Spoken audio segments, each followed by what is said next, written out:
I once read somewhere that life will try to pass you messages in stages. So you can either learn a lesson like through the fluff of a feather, or you can learn it by a hammer. So when you like get nudges, it's like do this, do this, do this, do this, and then you're procrastinating, you're giving excuses, you're saying all of the reasons why you can't.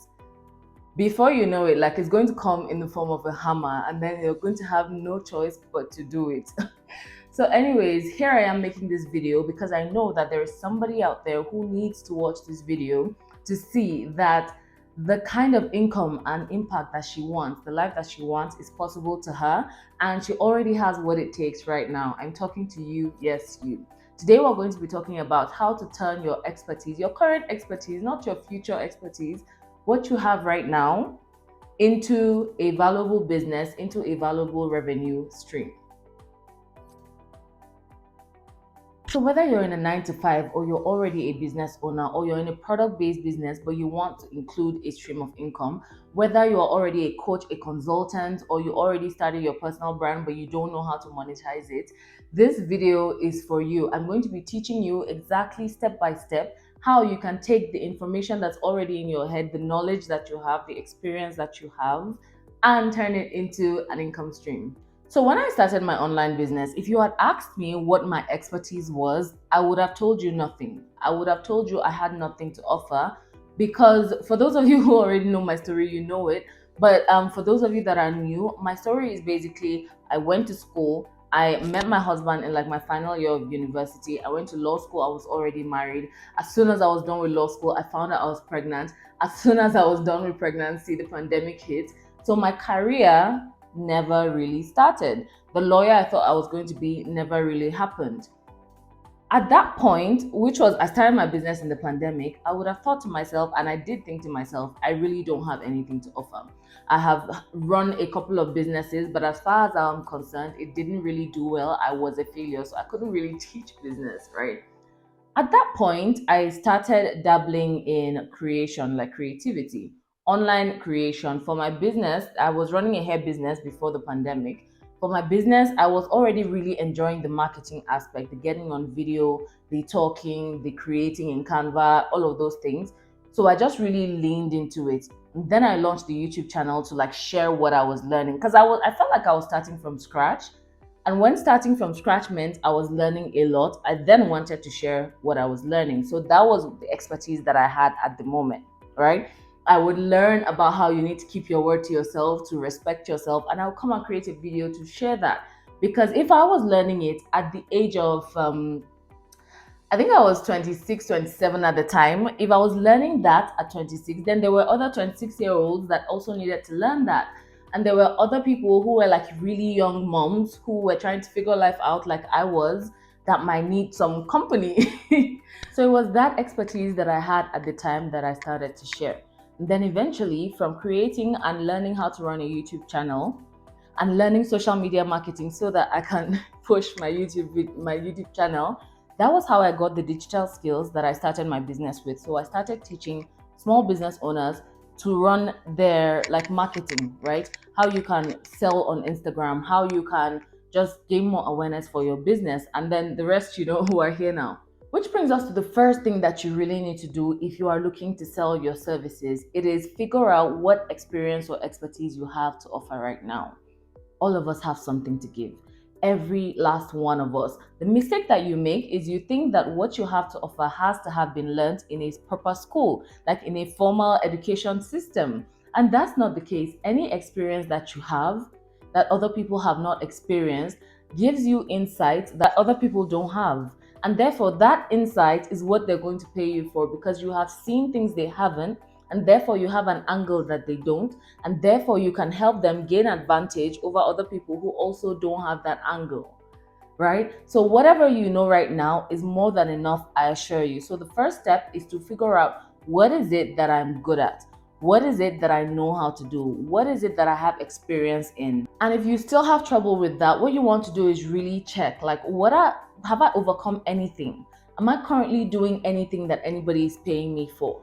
Is there anything that my friends always come to me about?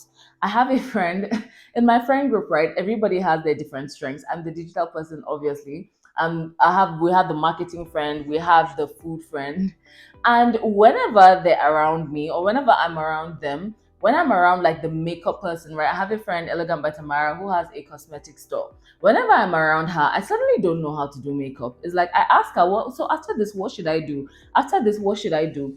And it just feels good to have an expert there that shows me the next thing to do, so I feel like I'm doing it right. And I have a friend, Peanuts Chops, who does small chops for events like weddings and all on a very large scale. So whenever I'm around her, whenever she's in my kitchen, I'm always asking her, like, am I supposed to do this? Should I put this before that? And this is something that I would ordinarily do on my own, but when she's there, I just feel like it's just better to have a professional telling me what to do.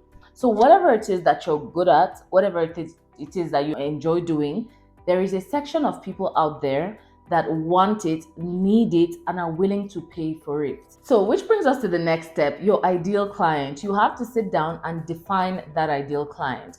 Now, I'm currently running my MBC program. It's called Magnetic Brand Club. And yesterday, we had the meeting that actually shared, and we talked about social media, right? We talked about figuring out your ideal audience. And I explained to them that my audience on LinkedIn is slightly different from my audience on Instagram, the people that I'm looking for. And your ideal client is basically the person that needs what you have to offer. You have to be clear on that, because if you cook, for example, right, there are so many people that are looking for somebody who knows how to cook. However, those different people are in different categories. There are the elderly who have more health, more health, who are more interested in health, and the younger ones who are more interested in like looking good. When you really understand the person that you want to offer your service to, and there's like a whole exercise that you can do, right? When you really understand who you're looking for, you will be able to speak to their pain points, their challenges, the reason why they want to solve the problem. And then when you speak, they will hear you. If you don't clarify who your ideal client is, you will go out and speak to everybody and nobody. So you want to really clarify, what is the first set of people that I want to find this service, that I want to pay me for what I know or what I know how to do. This doesn't exclude other people. It doesn't mean that when they come, you reject them and say, oh, I don't work with your type of people. It just means that at the get-go, from the beginning, you start to have a certain set of people that you're calling into your brand. Now, if you're like a marketing expert and that's something you do in your job right now, let me remind you that your job is somebody's business, right? Your job is somebody's business and they have hired you to help them make more profit in that business. So you are technically helping a business owner make more profit. And that is a service that you can offer to smaller business owners who cannot get somebody full-time. They might not be able to hire you full-time, but they can hire you as a consultant. They can hire you to show them the ropes, to show them the way, to create like a plan for them to execute, even if you won't come and execute it yourself. So now that you know what you bring to the table and who you want to come and pay you for this offer, you want to create your value proposition. And that's essentially just a statement that is showing this ideal client that they need this thing that you have to offer. So this is something that you really sit down and look at yourself and your expertise. Okay, I have this expertise. What else do I bring to the table? What else do I offer? Am I an empathetic person? Am I a casual person? Am I fun? Do I have access to other things that might help this person get this result? It's not just about the expertise anymore. It's like, what makes you different out of all the other people that are offering this thing? What makes you different? So for your value proposition, if you're trying to write it right now, let me give you a template, right? I help dash, that's your ideal client, right? Achieve dash, that is your expertise and what you're bringing to the table, what you help them with. So I help dash, achieve dash, through dash. So the through now is, are you doing it for them? Are you teaching them? Are you coaching them? Are you consulting for them? That is the method through which you're going to deliver the results, the method through which you're going to deliver the solution. So next, you want to sit down and package your offer. What are you going to sell? How are you going to sell it? When people give you money, there's something that they're expecting in return. They're not about to come and live with you. They're not about to come and just be adopted by you, right? Unless that's the offer that you're offering. What I mean is, it is time to package your service at this point. How do you package your service? You're either selling a coaching service, and that coaching service is like, is it a 1 month coaching, is it 3 months, is it 12 months, right? That will now be one package. Is it a consulting service? How long does it take for you to achieve the result or for you to deliver the thing that you said you will deliver? At this point, I have two options. It's either scrap this entire video altogether or figure out how to still deliver the message without missing the deadline. So I'm going to just go ahead and talk about this because the clacking from my necklace hitting the mic has been really ugly. When it comes to products, you want to look at how much time you really have to give, how much money you have, and how much just resources in general. If you have like little time, little resources, you need to pick something that doesn't require too much of your time to deliver, like an ebook or something. If you have time, right, you can then go on to teach a live course or do like live coaching. Just remember that the amount you charge is most likely going to be proportional to how much time you're going to spend delivering on the promise. So if you're going for like live coaching and so on and so forth, you're going to charge higher than if you're selling a digital product like an ebook or a template or just a webinar. I'm going to go in depth in all of how to create these packages in my upcoming masterclass. It's called Branding Boldly, and all of the details are in the description, but it's essentially a masterclass for women who want to build revenue streams with their personal brands. So I'm going to go really in depth on how to create your packages, how to exactly start selling them, and how to set your price. So if you're interested in that, the link is in the description and you can get all of the details. Now, you want to look at your pricing.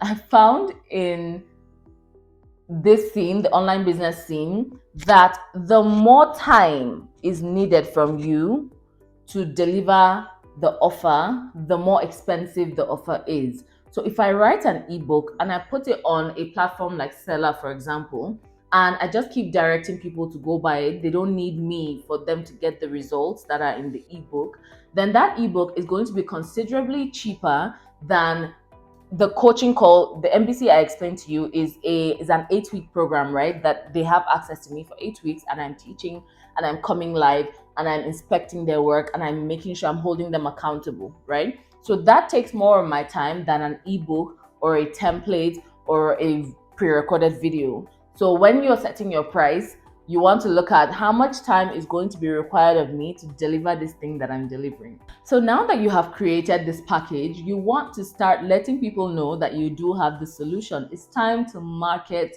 your offer. It's time to market yourself. It's time to market you, the person that brings the solution. That is essentially what personal branding looks on the outside. But when you go out to market this, they don't know that you've already done all of this work on the inside, right? So your marketing now is now to target the people that need this thing that you have to offer. Content creation is here to stay. It is finding the right type of content for the people that you are trying to attract, the right kind of content for what you are trying to sell. That's really the confusing part. This is where people get stuck. What will I say? How can I say this as many times as I need? If I tell you that you need to put yourself out 100 times before people recognize you as a brand, it sounds scary. But what I'm teaching in Branding Boldly is essentially how you're going to create those 100 pieces of show up content. There are so many strategies that are going to help you not get overwhelmed while you're building your brand. The reality of it is all of us are online now. You are watching this online. You cannot tell how many hours you spend online. And it is people that have taken the time to create before you got online that gave you the content that you saw online. So content is here to stay. It is on you and I to decide whether or not we're going to profit from it. Where to create content. You now have to decide where you're going to create content. And this is going to be dependent on what your service is and who you're trying to target, because different people use different platforms. Choosing your platform is not going to be which platform you really prefer. It's going to be more where are the people you're trying to target and what are your strengths. All right, so finally, you have to realize that you cannot build in a vacuum. You cannot build alone. So you want to start immediately building your network. How do you build your network? The clacking started again, so I just had to come back to the voiceover. So building your network is essentially just finding people who have the same values or are on the same mission as you, who you identify as peers. So what I did when I started building my brand was I looked around and I looked for other women who were also building something.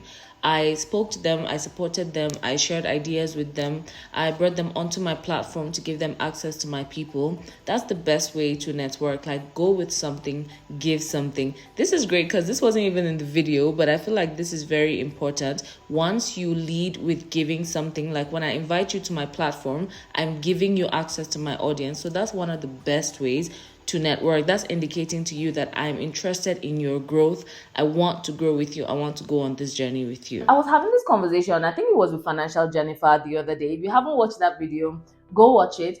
And we were talking about how the people at the top did not necessarily meet at the top. They like grew together. They met along the way and they recognized that this person is really means business, right? And I want people who mean business in my circle or in my circle of influence or in my network. And then they helped each other grow so that by the time they got to the top, they already had a good relationship. So don't think that networking is something that you have to do when you have arrived. It is something that you do on the journey. So if you haven't started yet, I'm going to encourage you to start building your brand so that it will become a vehicle for you to sell your expertise. If you have started already but you're getting stuck and you're not sure whether you're doing it right, join us in Branding Boldly Masterclass. It's happening on the 11th and the 12th of October. It's a 2-day masterclass because one day is not enough for us to get all of this done. But I want you to leave that masterclass knowing that you are important and having the tools to deliver on the promises that you make to your audience. So thank you so much for watching this. I have mentioned a couple of things. All of the links are in the description. And if you're new here, don't forget to subscribe. We are on a journey to building this YouTube community as well. Thank you so much for listening, and I will see you next week. Bye.